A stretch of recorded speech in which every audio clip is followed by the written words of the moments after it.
This video was recorded in front of a live virtual audience.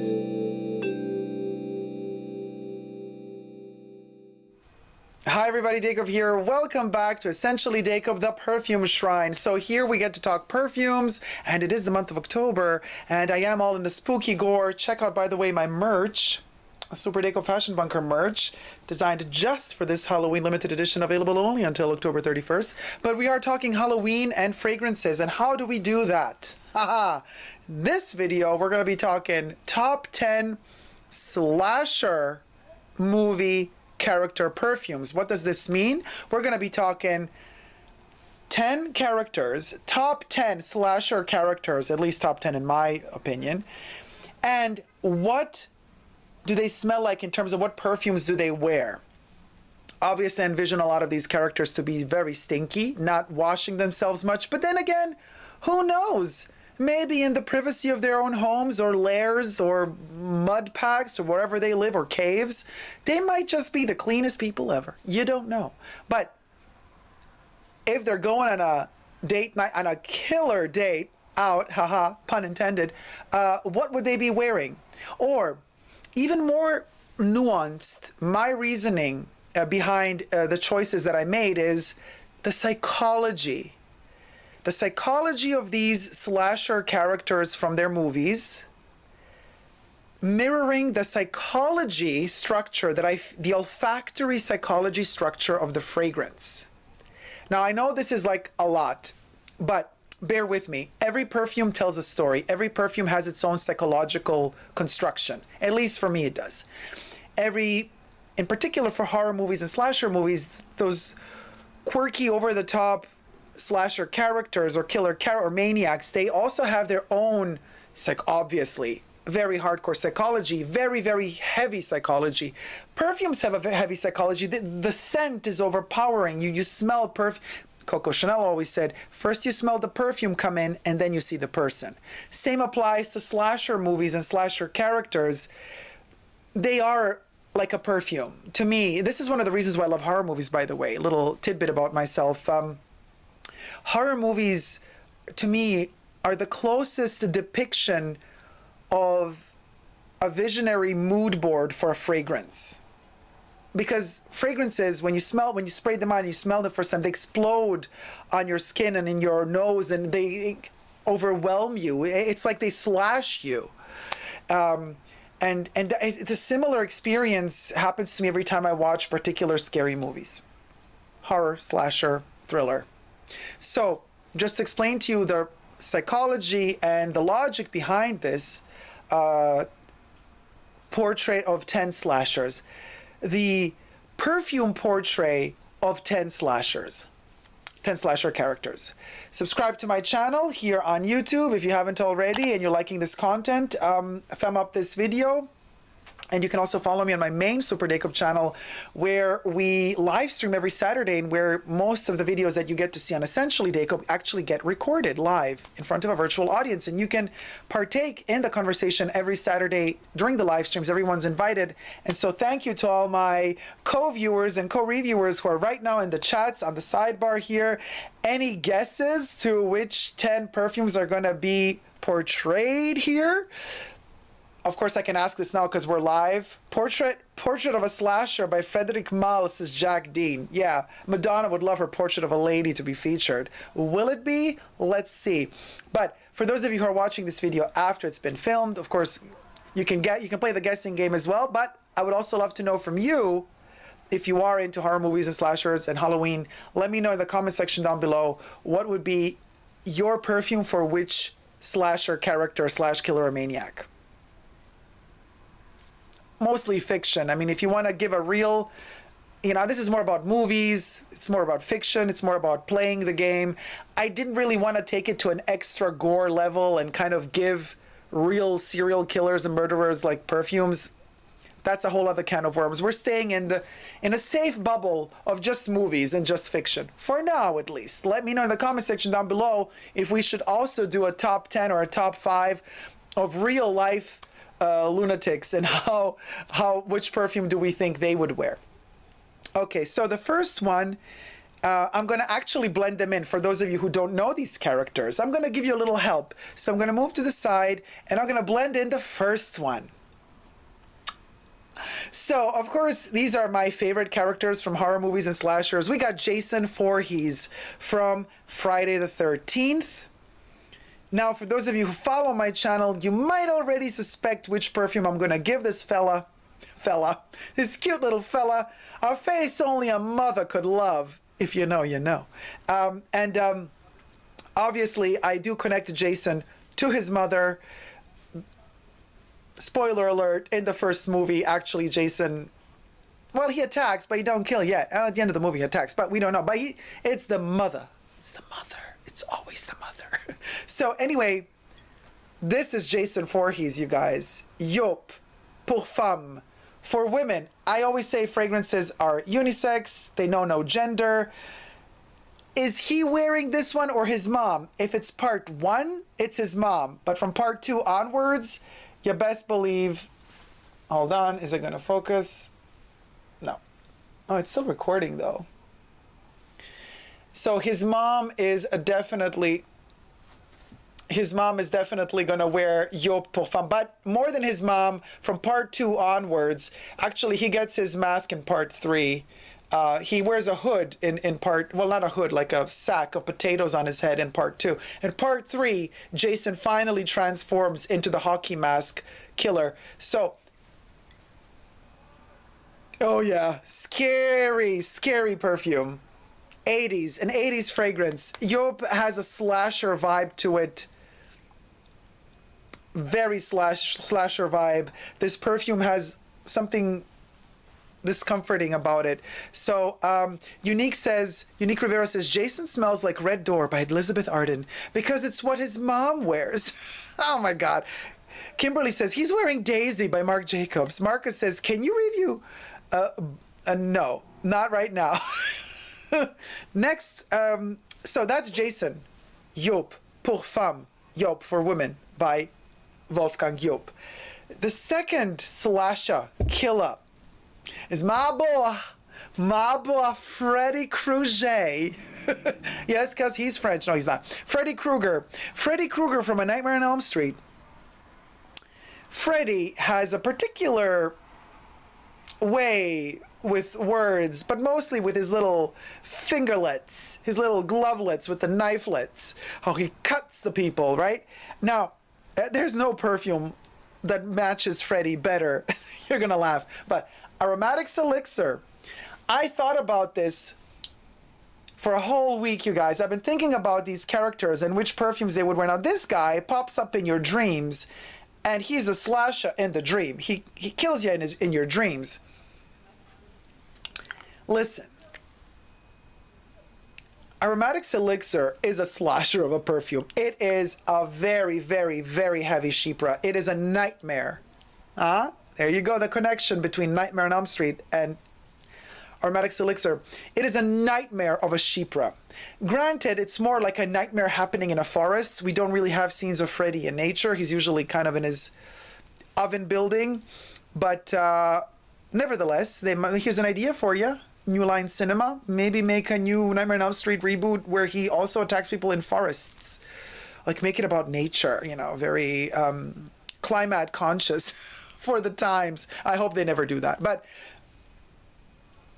I mean, I hope they are climate conscious, but I hope they never do a Freddy that's kind of very woke. Could you imagine a woke Freddy? I mean, I could imagine a Freddy making fun about wokeness. That I can imagine. But a Freddy being woke, no. So, Aromatics Elixir feels like blades of chypre cutting through you. And it's like a nightmare of a chypre in the best of ways. So I do believe that Freddy Krueger and Aromatics Elixir really go hand in hand. Rara says, Freddy smells fabulous. Jack says, I love it. You nailed it for Freddy, says Rhonda. Thank you so much. Now, moving on to the third one. Here we're getting a little bit more almost serious because he could have existed, right? Hannibal the Cannibal from Silence of the Lambs. Dr. Hannibal Lecter. Oh boy. You know, I want to be like Jodie Foster. You know, she would always the S's are the sh's for Jodie Foster. So Jodie Foster was a bit scared of Hannibal Lecter, Dr. Hannibal the Cannibal. Look at that cold-hearted gaze in his eye. Now, what perfume do you think? Oh yeah, I love. For me, it's like a drill going through my face, says Jack. Donnie Barrios Mason says Hannibal Lecter could be wearing Chanel number 19. Julie Scott is guessing Insolence or Insolence by Guerlain. I was thinking long and hard about Hannibal Lecter. Now listen, he's a gentleman. I know he likes to eat human liver, drink it with some Chianti, whatever, yada yada, but he never wanted to kill Clarice. He respected her. He had respect to her. And if he did have respect to you, he don't touch you. Okay? He was a gentleman in his own perverted way, right? Crazy, cuckoo. But what does a person like him, that also kind of comes from the 60s, he would have carried something, this is how I envision him, he would have carried something from the 60s into his future, something from his past that reminds him of maybe more tranquility, or that reminds him of the time when he kind of jumped into being a mass murderer that would kill his own clients. Well, there's nothing more elegant to suit such a genius of a maniacal deviant, nothing more pure than Eau Sauvage by Christian Dior from the 60s. This one is just, for me, this is Hannibal Lecter. And it never wants to focus, this freaking camera. This is Hannibal Lecter for me. This is Hannibal Lecter in a bottle. I was going through, it was really hard to pick one for him. And literally how I went through this process, I had him in front of me, I mean, the picture, visuals, and I have a whole, all my perfume collection. And I kind of look at I look at him, I look at my bottles, I look at him, I look at my bottles, and then I pick one perfume out and then I open, smell it. I'm looking at him while I'm smelling it. And that's how I chose these 10 perfumes. And with Hannibal, I got close a couple of times. For a certain period of time, I even thought, you know what, Pour Monsieur by Chanel is Eau de Toilette, is very Hannibal Lecter, but it's not. Because Pour Monsieur lacks a certain cold frigidity that this one has. This one, Eau Sauvage, has something so cold-hearted in it. And yet it warms up. It has character, very complex Chypre fragrance, way more complex than Pour Monsieur. Even though this one kind of tries to imitate it a little bit, it's a different perfume altogether. So this is an old school version of it, pre-reformulation, in a plastic flask for travel purposes. Back then they would make them out of plastic if you would travel. And since Hannibal is on the run, he doesn't want anybody to catch him. He would carry a light plastic flacon of his favorite fragrance so that he can always use it when he needs to. So this is not just the scent and the perfume is perfect, but also the container is just perfect. Angela Kier Vlogs asks, does it smell nice? Yes. Eau Sauvage, the eau de parfum, it's divine. It's a very, very, very elegant gentleman fougere that is not overpowering. You don't hear it coming, just like you don't hear Hannibal coming. When he comes, it's too late. You can't run anymore. It's too late for you. You're dead. This perfume is the same. You start smelling it when you come in really close to a person wearing it, but once you come in close to a person wearing it, it's so sensual, almost sexual. Actually, it is. It's a very tactile perfume. It's a murderer. This is a serial killer. This is a psychopath perfume, totally. And it's totally Hannibal Lecter. He'd probably eat it, says Kimberly. Just a quick splash, says Jack. He's a silent comer, got it. Right. Now, if we're going to talk about Hannibal the Cannibal, we got to talk about his counterpart too, which would be Buffalo Bill. Now, Buffalo Bill is the serial murderer who we're actually looking for in Silence of the Lambs. The guy who skins his female victims alive, puts it in the basket, right? Puts the lotion in the basket and shuts up. And Buffalo Bill has a very particular psychology. This is why I love Silence of the Lambs, because we have like two crazy murderers in one movie, and one is helping hunt the, oh my God, Silence of the Lambs, hands down, best thriller ever made, best casting ever done. It's just freaking amazing. Now, technically, he's not a slasher. Hannibal is a slasher, okay? He's going to eat you alive, he's going to slash you to bits. This guy feeds you, gets you chubbier, makes you lose weight, then skins you. I mean, he's a slasher in his own right, right? Now, how did I go about his psychology? He had to smell, because he loves also the moths. He's in a very humid, closed environment. It's very dark where he is. So he needs some smell to counter that. He's comfortable in humid, dark environments. So I'm thinking for him something very baroque, something that is scary, smells of control, something that smells psychologically of dominance, but also something that gives you the illusion of being clean, because he's obsessed with body, right? He lives in the gutter, but he has this illusion of being the grande dame of the world, the queen, the princess, and in his boudoir. Now, I know the boudoir is going to trigger you thinking I'm going to choose Vivienne Westwood's boudoir. No, no, no. Something else made me think very intensely about Buffalo Bill. And also Buffalo Bill wants to stay secret and hidden.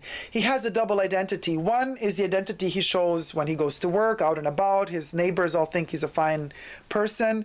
But then he has a secret side to him. So of course it had to be a niche fragrance. It had to be a fragrance that not everybody knows. It had to be a fragrance that you had to psychologically hunt down before you discover this perfume. It couldn't be a mass-released perfume. Buffalo Bill doesn't do mass-released perfumes. Buffalo Bill had to be very selective about his fragrance, and the fragrance had to be sickly.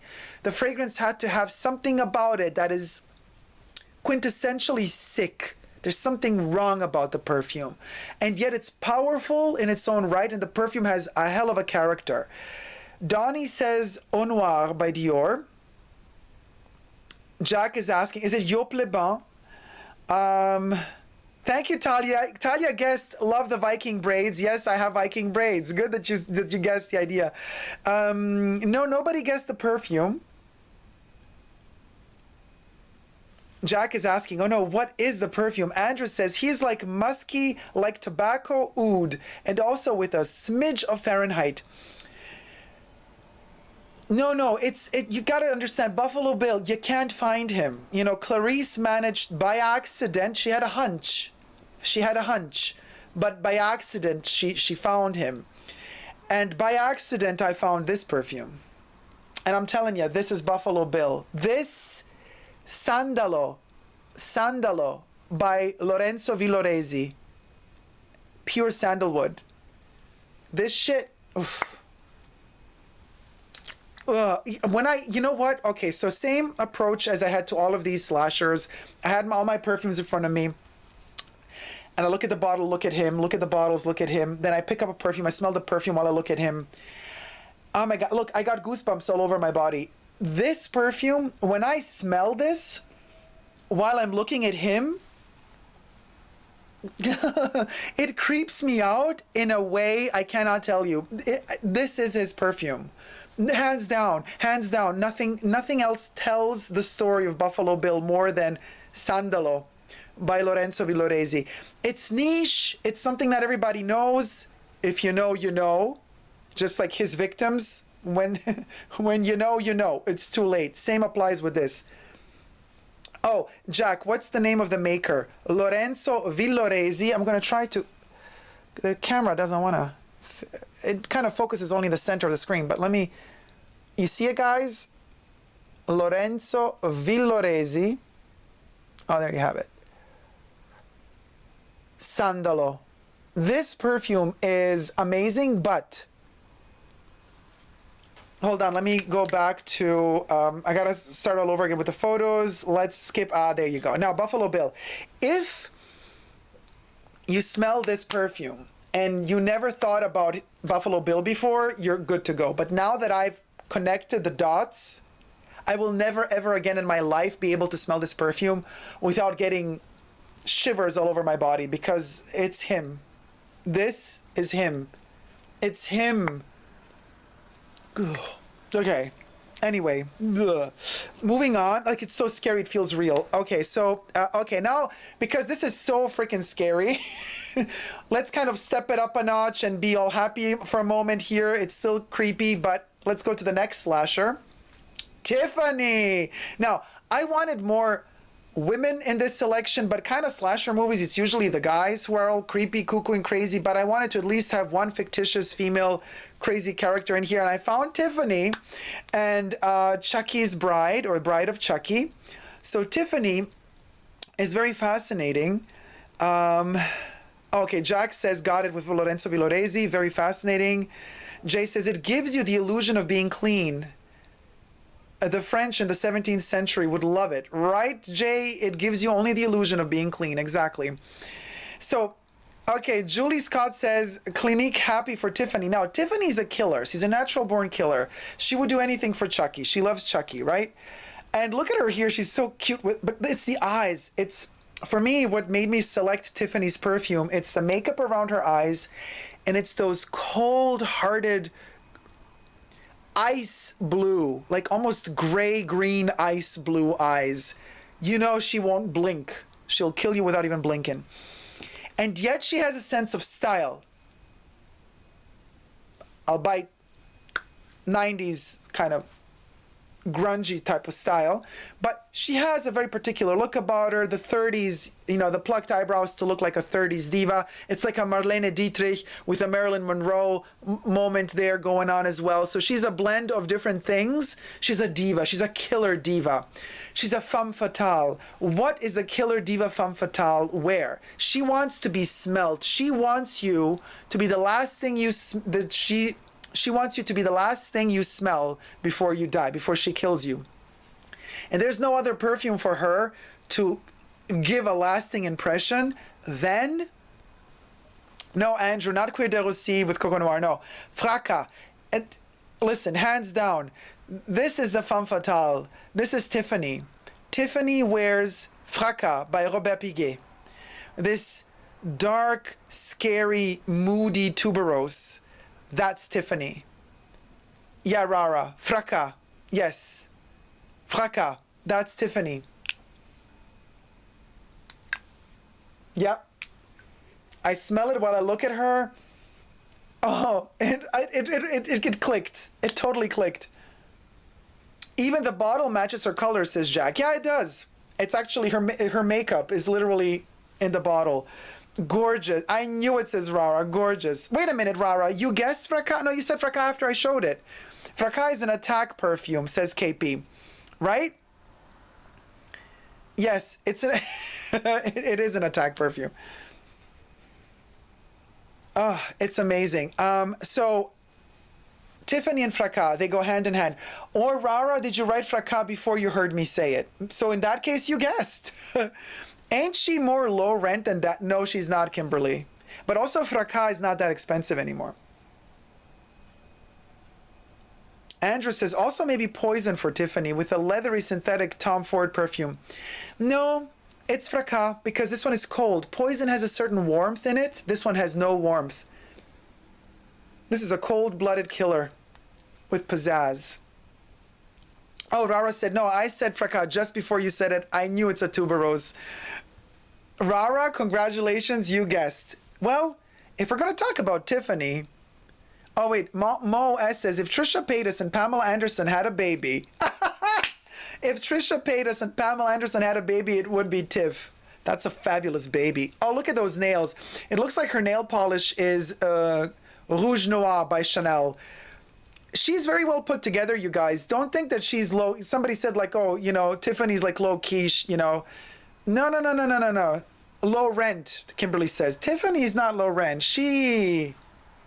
She knows she knows where the good stuff's at, and she kills you for it. Now, if we're gonna talk about Tiff, I guess we also have to talk about the counterpart, the good guy. Who's the good guy? Ah, there he is. Hello, Chuckalicious. Now, this is, of course, the good guy's Chucky before he became the scarred Chucky that we know from Bride of Chucky, but it's our Chucky. Now, I don't know. This photo, yeah, it's just a photo. Let's make it more real. Hold on. You know what? Let me just take you. Let's bring in the real guy. Hey, Chucky. Look, dude, it's you. It's you in the movie, and this is you now.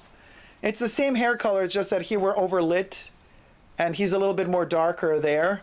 But when I see him in real life, it's the same orange. And so, Chucky, you're all over the place with your hair, so am I, right? Chucky, what perfume is your favorite perfume, Chucky? What do you guys think? Now, there is the version of Chucky as a scarred Chucky from Bride of Chucky when he's all like, scarred. But I opted for the scarred Chucky, psychology again. The scarred Chucky in Bride of Chucky, he is completely crazy. And you see it. There's no more mask. He's a killer, and there's no hiding it. He looks like a demon. But I'm more fascinated by good guys Chucky because the demon is inside of him. He's mean. He's really mean, but he looks super cute and nice. So there's that duality of something hiding inside something else, which fascinates me very much. So that's why I picked, I'm not saying I prefer this Chucky doll to the scarred. I love them both to bits. I love them both the same. But just for the sake of this perfume, I thought it's maybe psychologically more interesting to choose a perfume for this version of Chucky because he's a little bit more layered and textured and a bit more, it's scary because he's like smiling like, hi, everything's fine, while he's stabbing you. So that's why I thought also as a playful kind of twist, it's like he found this in the factory where he was created, and we went for Moschino. This is not a toy Moschino perfume. This is not a Moschino toy perfume because the toy, even in the name of the perfume, this is not a toy, it's a killer. This is not a toy, it's actually, you chop off his head. Chucky loves to decapitate people, so he just chops off the head, and inside is a perfume. And let me tell you, the kind of artificiality of the smell of this perfume is very much Child's Play. Child's Play being the movie, and also Chucky. It's very much the smell of the good guy. Julie Scott says perfect. I'm telling you, I thought about this I've been working on these perfume videos a long time. Like, I put in my whole heart, soul, all my love for Halloween and horror. I put it into these videos. This makes me so happy to make these videos. I can't even tell you guys. So he decapitates the bear, as one does, right, Chucky-licious? And then you decapitate the bear, and then you get this really weird synthetic perfume that actually has a couple of ingredients that were patented only for this fragrance, like some chemical components that are like special only for this fragrance, which now I don't even have the list of ingredients here because they're all listed on the box. But it is a wonderful perfume, scary perfume, but wonderful perfume, and I love it. It's just the most gorgeous. Moschino nailed it with this one. It came out in 2014/2015, and still to this day, I think from the modern day fragrances, this is the best. This is the best bottle design made, really. And it's hiding something inside of itself, but it's also telling you this is not a toy. Be careful. It's like this guy's telling you, good guys. It's almost as if we know. It says this is not a good guy. So that's the twist. So that would be Chucky. It makes me happy too. It's fun, says Rara. Oh, thank you, Rara. I'm so happy you're enjoying these videos. So Julie said it's perfect. That works so well, says Jagdeen. Andrew says, still cringing from when he dropped that lamp on a couple making love and they exploded in blood. Oh, we just love our Chucky, don't we? Creepy but fun, says Rara. Elodie says, brilliant. So Chucky, thank you so much. You're such a sweetheart. I'm going to put you down. I'm going to put you down before he puts you down. And, alrighty. Now, Okay, so here we're moving into another territory. Now we're going to show you the next slasher. Okay, so here I was thinking, psychologically speaking, it's... Now, Scream. We know that it's not one killer. It's potentially a lot of different people. We still don't know who really the killer is, and they're making Scream 5 right now. Oh, by the way, they're also making Chucky the series. It's coming out. Don Mancini is doing it himself, the master himself, the creator of Chucky. The Chucky series is coming out this October. I'm living for it. And Scream 5 is coming out next year, I think. So with Scareface, it's a bit tricky because a lot of different people play the character. We don't really know who's behind the mask. So with that in mind, but they all want to copycat each other. They all want to be the same type of killer. They all want to have some sort of lineage in the way that they kill and in the way that they kind of confuse their victims. So they all try to conform to a preconceived notion of a killer. Now, when Wes Craven developed Scream, he did want to make a horror movie that reflects upon other horror movies. So it was also kind of a joke on other horror movies, but it was also serious at the same time. Very layered. I love Scream. Love it to bits. Not so much a fan of the TV show, but I love the movies. So he wanted to give a commentary about how generic horror movies have become. So I thought to myself, well then, Scareface or Scream needs to have... Carolyn says, Scream is not that scary, but Chucky creeps the hell out of me. So Scream, there you go. Jay says, Scream is sexy AF. Yeah, I think so too.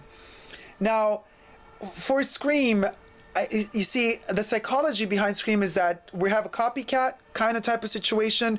Several people could be the killer, several people are, depending on which movie you're looking at. And because they want to conform, I thought the perfume needs to conform as well. And it has to be a fragrance that also defines a moment in which these characters bond with each other.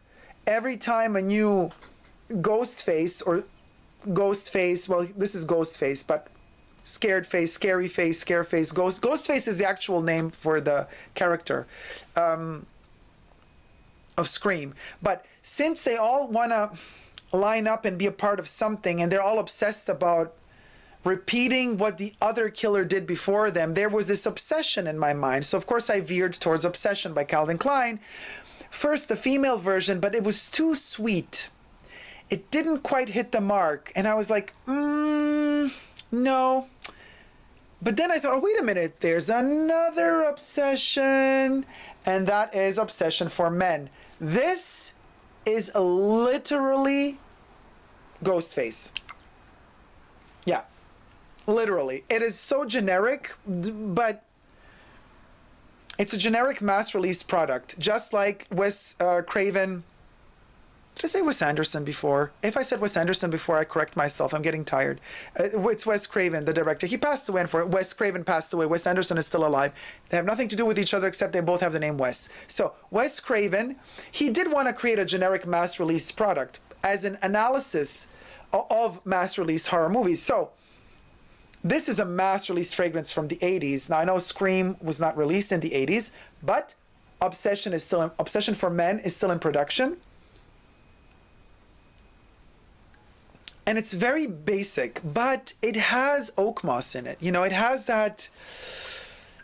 strength. There's an aggressive nature within this mass released product. It's Scream. It's Scream to a T. And it doesn't have too much personal psychology because this perfume is quite bland when it comes to psychology. It's a mass released 80s male fragrance. But it has a punch.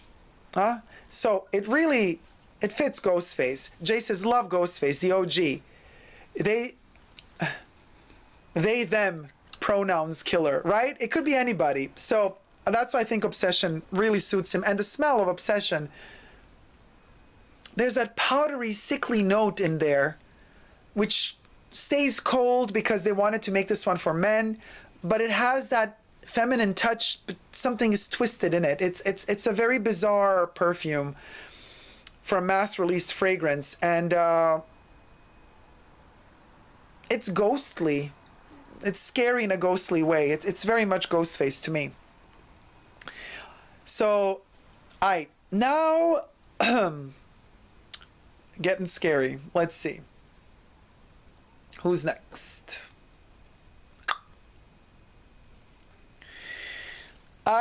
So we got Leatherface, Texas Chainsaw Massacre. Now, for Texas Chainsaw Massacre,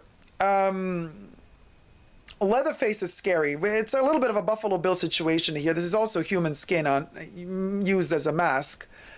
I knew immediately what perfume would go well with with this little piece of nasty work. And let me see if there's any guesses. Oh, Kimberly says perfect about Obsession for Men for Scream. Yes, Jam. Yes. John. Okay, Donnie says I think Cuir de Russie. Because it's Russian leather. Yeah, I get it. But the smell, the name might be because it's leather. There's leather in it and stuff. But the smell of it doesn't really know. But you're very close in terms of it's a Chanel. It's definitely a Chanel. This could be a Chanel ad for Anteos. I'm telling you, there's something leatherly sickly about this one because it has that honey. It's a very abrasive, aggressive honey in here that is like a chainsaw. It's in perfumery, honey can go very chainsaw. It can like literally rip through your nose. It can chainsaw through your nose. And Anteos has that. It's very Leatherface. If Leatherface were clean.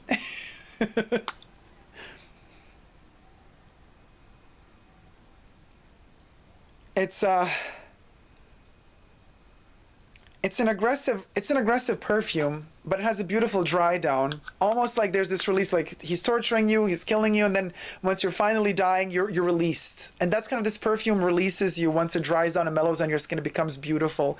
There's this tension moment. Donnie says, yes, bottle is very apt too. Julie says, that's the name of the perfume, LOL. What do you mean? Anteos? Anteos is the name of the perfume.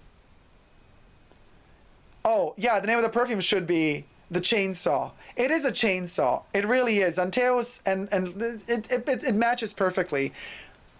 Perfectly. It's a bit chaotic. It's a bit hysterical. This one was released in the 80s. Texas Chainsaw Massacre is more of a 70s thing, but 1981. This was released really early in the 80s, and it has this 80s powerhouse notes in it. It's aggressive. It's a major shoulder pad. I'm gonna kill you now perfume. It's one of the best perfumes, male offerings of Chanel, minus of course Pour Monsieur being the best one, obviously. But Anteos is really very, very special, and I'm very, very surprised that this one is still in production after so many years, because it's not a perfume that everybody veers towards, but it's a beauty. It's a beauty of a perfume. So that would be the aggressive Anteos for Leatherface, mostly because of the honey. Now, moving towards number 9.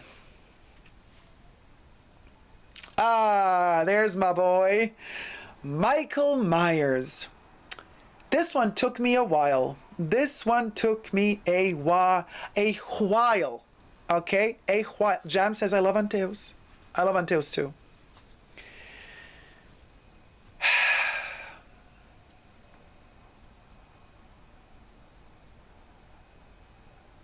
Yes, Kira, Halloween Kills coming out October 15th.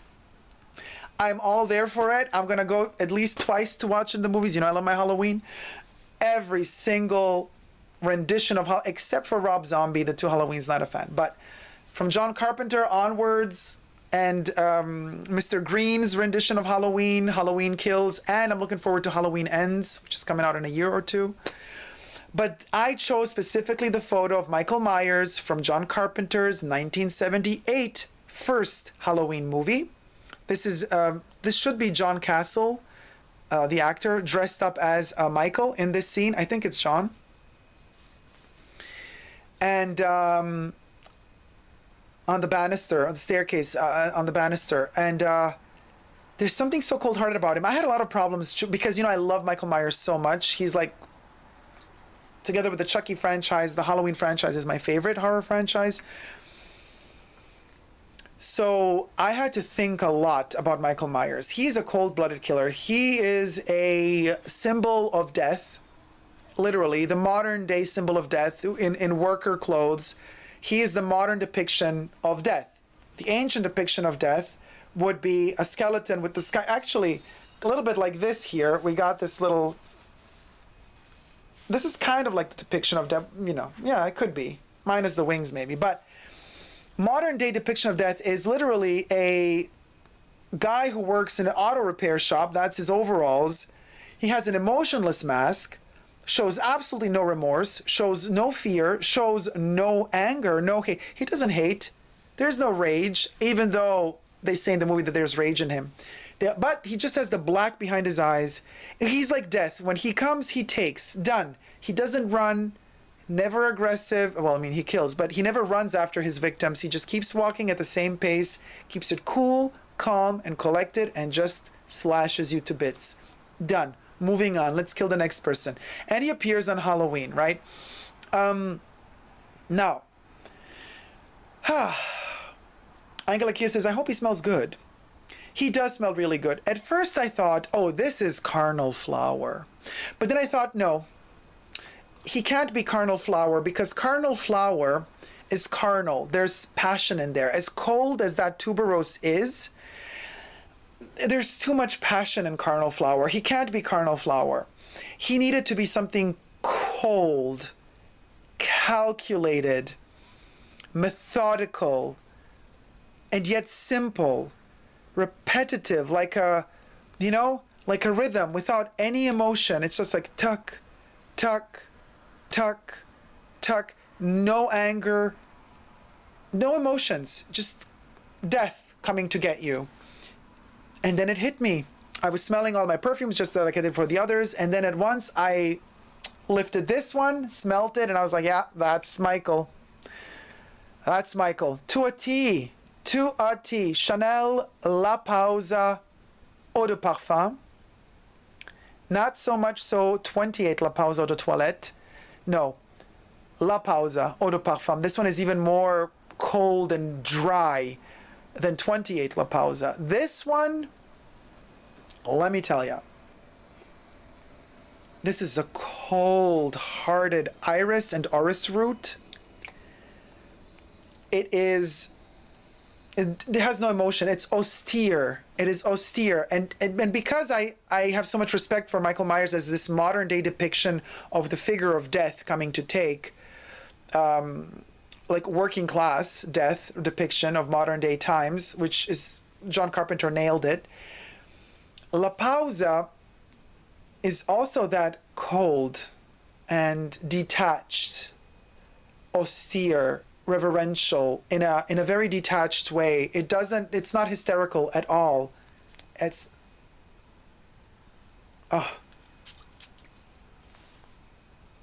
yeah, man, this is Michael Myers. It even smells as cold as him. It has that,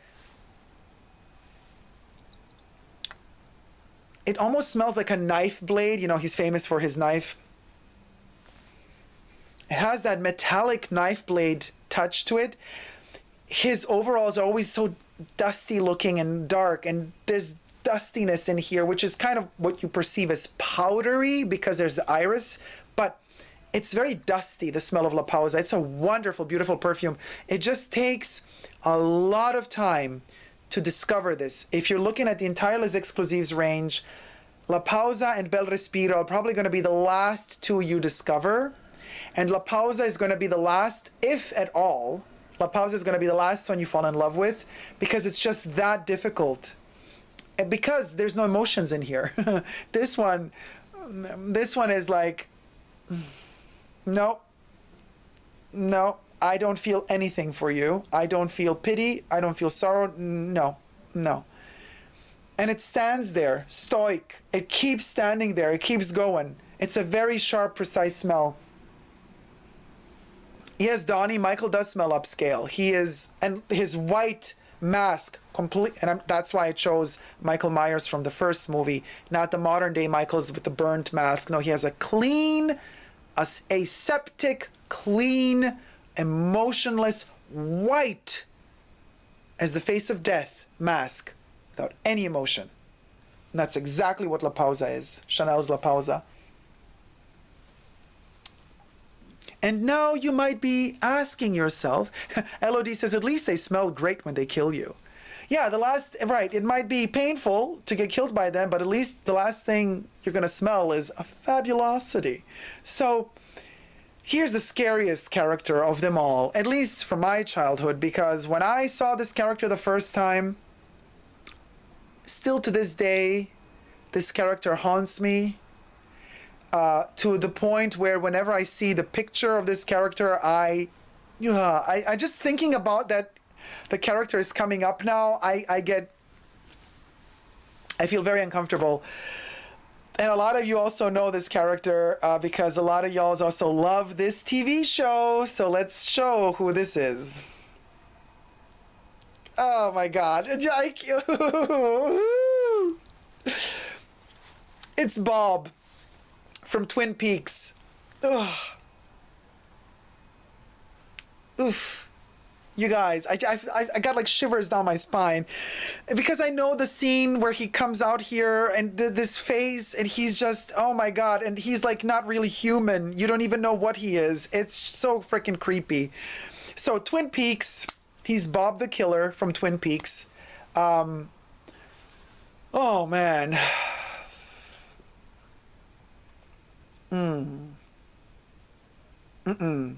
Yeah, Jack Dean. Hi, Bob. Big smile. Yeah, when Bob laughs and smiles, they say everybody run. Because when he's in a mood to smile, you better run. Because, ooh, Angela Kier says he scares me too. Yeah, he is just, ugh. Anyway, of course, Bob, the killer, is from Twin Peaks. And amongst the many places he lives, well, he lives in the Black Lodge. And you can find him often roaming about the Red Room within the Black Lodge. And to access the Black Lodge, well, there's several accesses to the Black Lodge, as we found out in Twin Peaks Season 3. But the famous, from Season 1/2, the famous access to the Black Lodge is always, I mean, you've guessed it, guys. Who knows, knows. You know what perfume is coming now, right? You know Bob's perfume, don't you? You know Bob's perfume. Now there is, okay. The access to the Black Lodge is underneath the sycamore trees. The sycamore trees are the access to the Black Lodge. Of course, we got Chanel Sycamore for Bob. Eau de toilette. Only the eau de toilette, not the eau de parfum. The eau de parfum doesn't smell at all like the eau de toilette. The eau de toilette is a cold, wet, scary, humid vetiver. You smell the earth on this one. The eau de toilette, you smell the soil. You smell the black soil from which they pulled out the vetiver root. It's a scary fragrance, so much so that it inspired me to make a whole series of short films dedicated to Sycamore. I called it Inside Sycamore. A couple of years ago, you might still be able to see it on YouTube.